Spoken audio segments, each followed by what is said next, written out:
Assalamualaikum, kita jumpa lagi. Hari ini kita nak buat paih ikan. Pertama kita sangaikan kelapa untuk jadikan kerisi-kerisi. Okey, dalam perkara lain kita sediakan dulu bawang merah, bawang besar, cili merah yang kita telah kisarkan ya, dan juga halia ya. Selepas kerisi kita masak, kita tambahkan kerisi kita dan juga nyor parut nyor parut.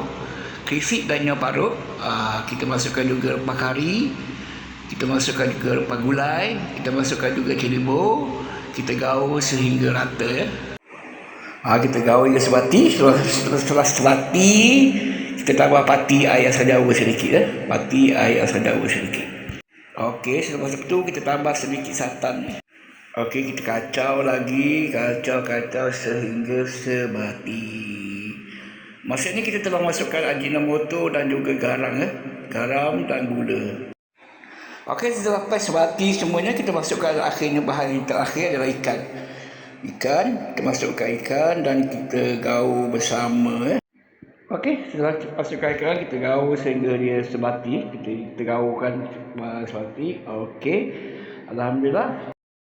Okey, setelah 2 jam kita letak dalam peti, kita keluarkan dia untuk kita bungkuskan dia ya.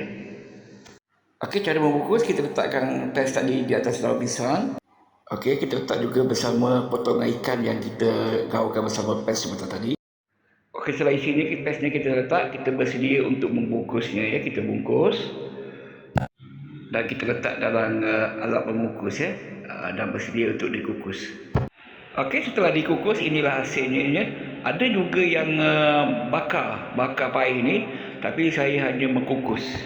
Teringat di zaman nelayan dulu, makan bersama nasi, gaul bersama nasi dan makan.